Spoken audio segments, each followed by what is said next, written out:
Hold the phone there. That looks cool. Praise the flying. I wouldn't say flying. It looks mounted. Praise the skull, the giant skull of the Titan. And whatever that thing is, that giant looking gas tank over there. His eyes are lighting up now. What is that? Another gas tank. Banner of a long pole. A banner on a long pole. It's too old and torn to make out details. Oh, really? A huge skull. You're not fazed by that? A banner. Okay, yeah, same thing.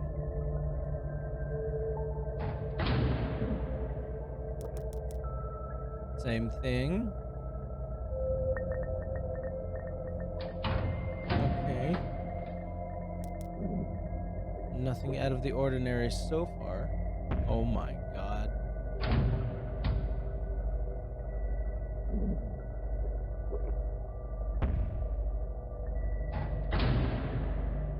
It's getting more contrasted.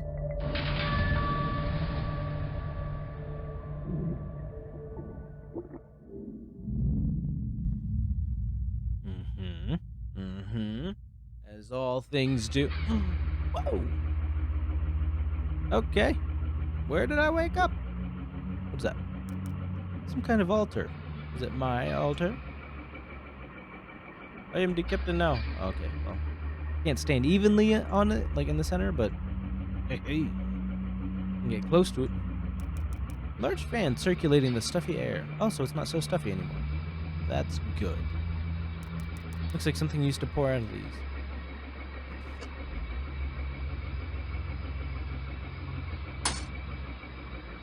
The fuck?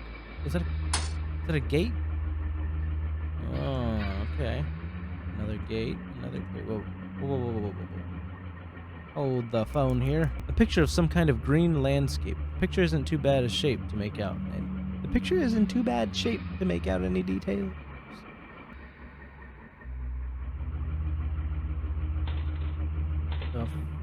Is it a giant mushroom?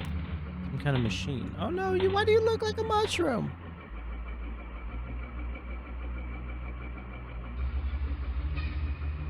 Okay. Okay, no, it's fine.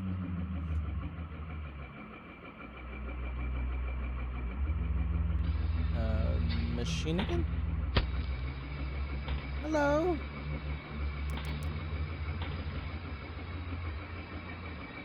Who are you? How do you do? What?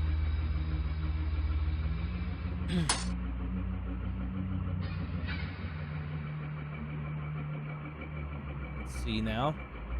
Let's see now.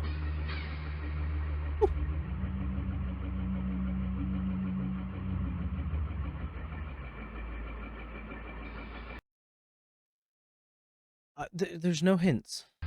None at all. Looks almost like the lights on the runway at airports. Is it? It's not a puzzle? It's just an airport runway?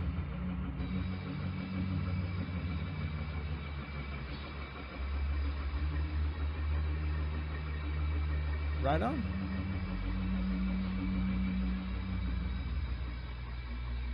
Have those always been there? I don't remember.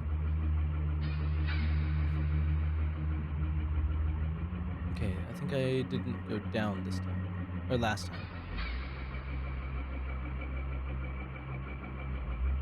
Everything's locked. I don't know what to tell you.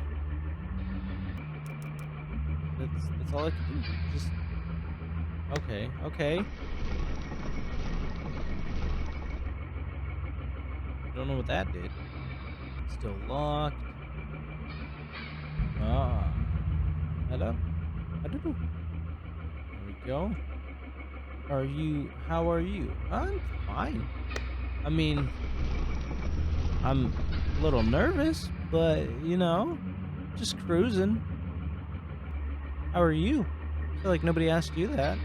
I'm just gonna say it back because I'm being nice. There's a face. Creepy mask. Can I take that creepy mask? Yes, So that should be the last one. Wait. Hello? Hello?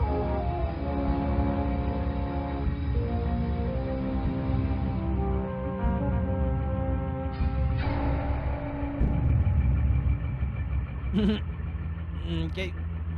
Wait, what? Is that creepy mask on? Is that the creepy mask? On the floor? The world may never know. Hello? What are you doing in there? I guess I'll just go back over this way. Did I go down? Did I go down or up? I went down last time, but I think then it just circles around, so it didn't really matter which way I went. Yeah. See? Maybe. Oh, look at me. Oh boy, genius. Oh no. There's a red liquid pouring out. Does that mean it's gonna start flooding? No. I mean, it's just gonna flood constantly? I don't know. I don't know what that means.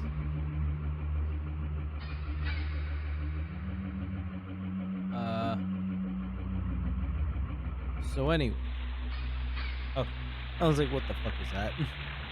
Somebody's peeing. Can I? Nope, still can't do anything. At least not with that. Okay.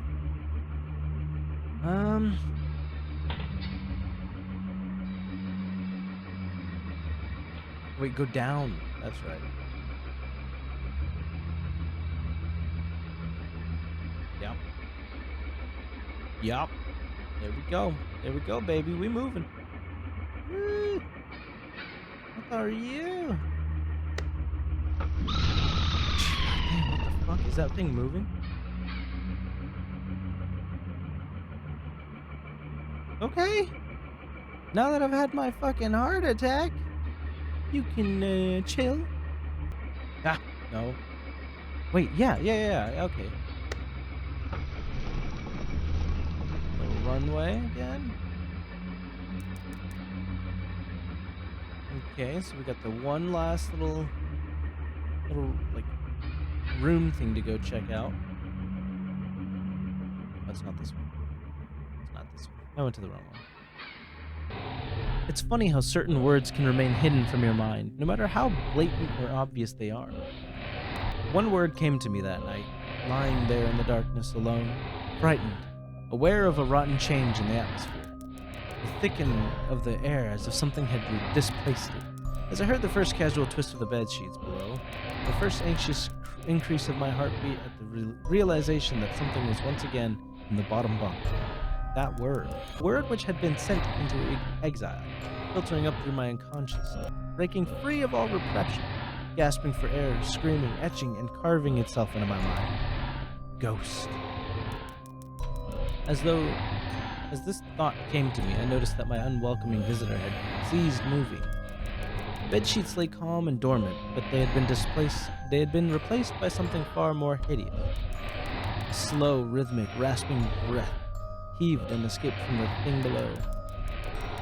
I could imagine its chest rising and falling with each sordid, wheezing, and garbled breath. I shuddered and hoped beyond all hope that it would leave without. Silence prevailed. Hey! You prevailed.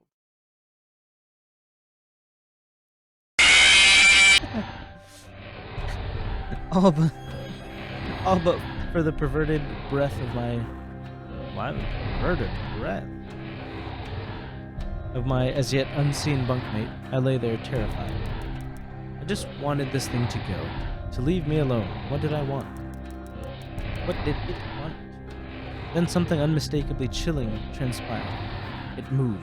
It moved in a way different from before. When it threw itself around in the butt, it stopped. When it threw itself around the bottom bunk, it seemed unrestrained, without purpose, almost animalistic. For that thing lying there in the darkness, that thing which seemed intent on terrorizing a young boy, calmly and nonchalantly sat up. You could go back to bed now. Its labored breathing had become louder. Now, only a mattress and a few flimsy wooden slats separated my body from the unearthly breath below. I lay there, my eyes filled with tears, a fear which more words cannot relate to you or anyone else coursed through my veins. I would not have believed that this fear could have been heightened, but I was so wrong. I imagined what this thing would look like, sitting there listening from below my mattress, hoping to catch the slightest hint that I was awake.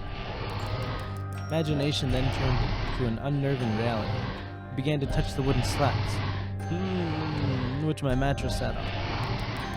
It seemed to caress them carefully, running what I imagined to be fingers and hands across the surface of the wood. Oh god.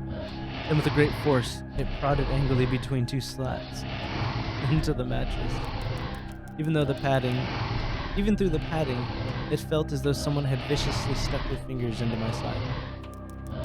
I let out an almighty cry, and the wheezing, shaking, and moving thing in the bunk bed below replied in a kind of violently vibrating the bunk as it had done the night before. Small flakes of paint powdered onto my blanket from the walls as the frame of the bed scraped along it, backwards and forwards. Once again, I was bathed in light. Oh, God. And there stood my mother, loving, caring as she always was, with a comforting hug and calming words which eventually subdued my hysteria.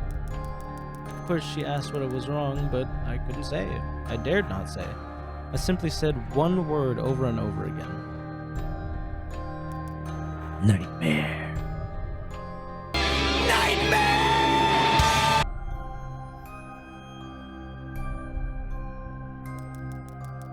This pattern of events continued for weeks, if not months. Night after night, I would waken to the sound of rustling sheets. Each time I would scream so as not to provide this abomination with time to prod and feel for me.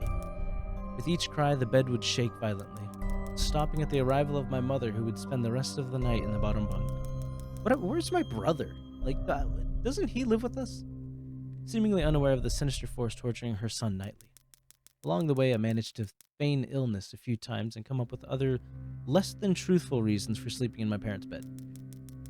But more often than not, I'd be alone for the first few hours of each night in that place. The room where the light from outside did not sit right. Alone with that thing.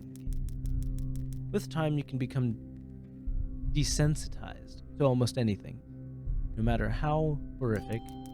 I had come to realize that for whatever reason, this thing could not harm me when my mother was present. I'm sure this is a weird, what a weird villain. I'm sure the same would have been said for my father, but as loving as he was, waking him from sleep was almost impossible. Waking me, on the other hand, was no trouble at all, thanks to the nightmares.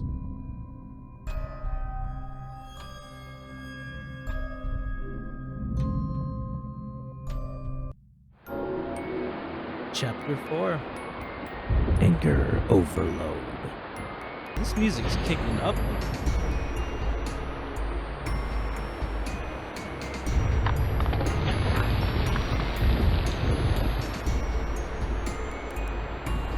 Earthquake?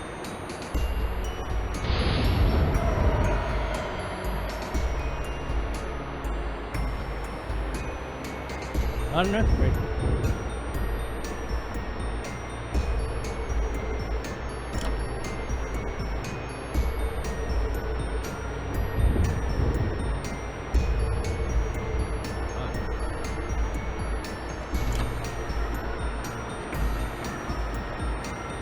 Spider dude.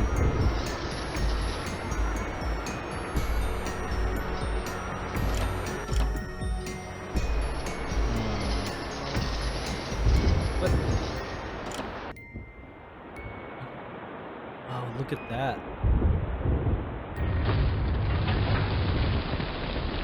Little jars on the walls, like little aliens. I like this guy right here. So you can't stand on it, but little three little dudes.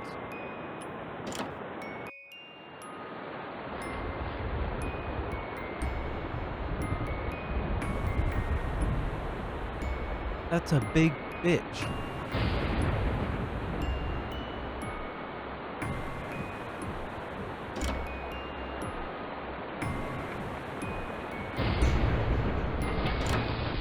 I don't even know. I don't know where I'm going.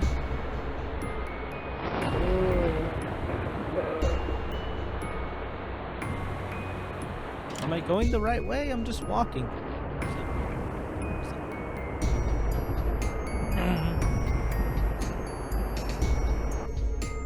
Hold the phone. I just realized what that is.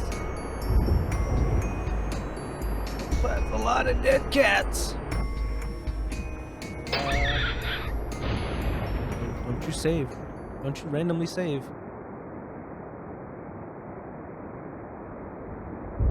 Hello. Let me out, please.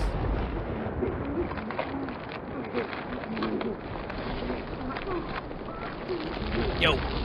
Yo. Yo, there's somebody in here. No.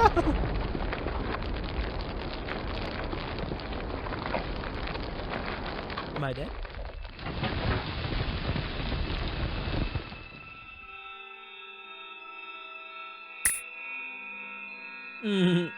Okay. Yeah, I'm ready for that one now.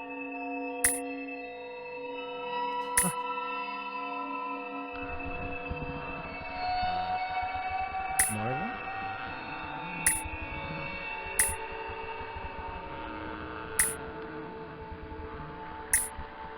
This is so confusing. This literally is a nightmare.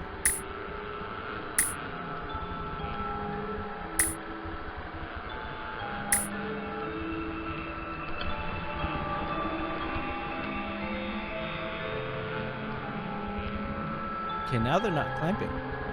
That's the weirder part.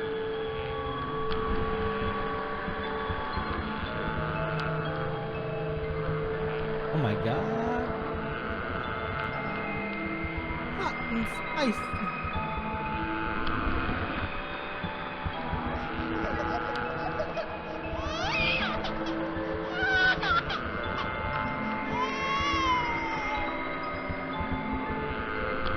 Okay.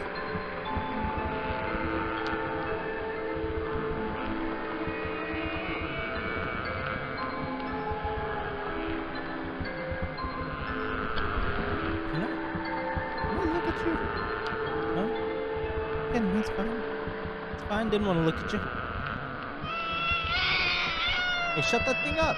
Shut that baby up. Shut that baby up. Alright? I'm recording a video. I want that to... What the fuck is that? Yo! Yo! No! Stay away! What the fuck? Why is everything coming after me like that? I don't like being pinched off. Oh, migraine. My fuzzy little brain.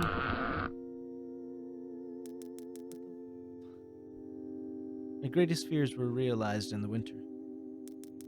The days grew short, and the longer nights merely provided this wrench with more opportunities. It was a difficult time for my family. My grandmother, a wonderfully kind and gentle woman, had deteriorated greatly since the death of my grandfather. Okay. My mother was trying her best to keep her in the community as long as possible. However, dementia is a cruel and degenerative illness, robbing a person of their memories one day at a time.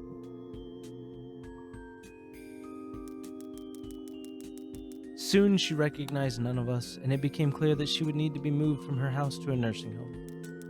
Before she could be moved, my grandmother had a particularly difficult few nights, and my mother decided that she would stay with her. As much as I loved my grandmother and felt nothing but anguish at her illness, to this day I feel guilty that my first thoughts were not of her, but of what my nightly visitor may do should it become aware of my mother's absence. Her presence being the one thing that I was sure of protecting me from the full horror of this thing's reach. I rushed home from school that day and immediately wrenched the bed sheets and mattress from the lower bunk. Okay, so pull that bitch out.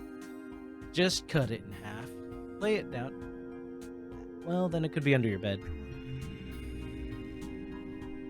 Removing all the slats and placing an old desk, a desk of drawers, and some chairs which kept in the cupboard where the bottom bunk used to be, I told my father I was making an office, which he found adorable. Shoot, it'd be a good idea. Save you space. But I'd be damned if I'd give that thing a place to sleep for one more night. As darkness approached, I lay there knowing my mother was not in the house. I did not know what to do. My only impulse was to sneak in her jewelry box and take a small family crucifix, which I had seen there before. Start smacking that bitch with a fucking crucifix. Just upon fucking Christ. While my family were not very religious at the age, I was still believed in God and hoped that somehow this would protect me.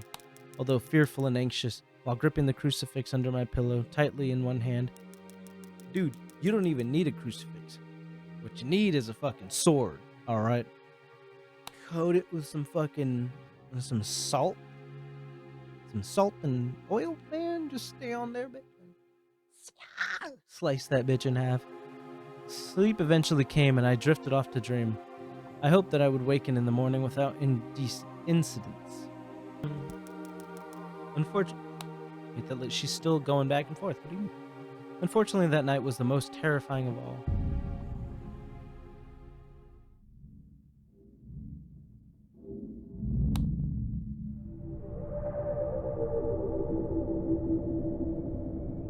Hey guys, I hope you enjoyed the video. Click the like button if you did, and click the subscribe button for more. Leave a review down below what I can improve on, and I hope to see you in the next video.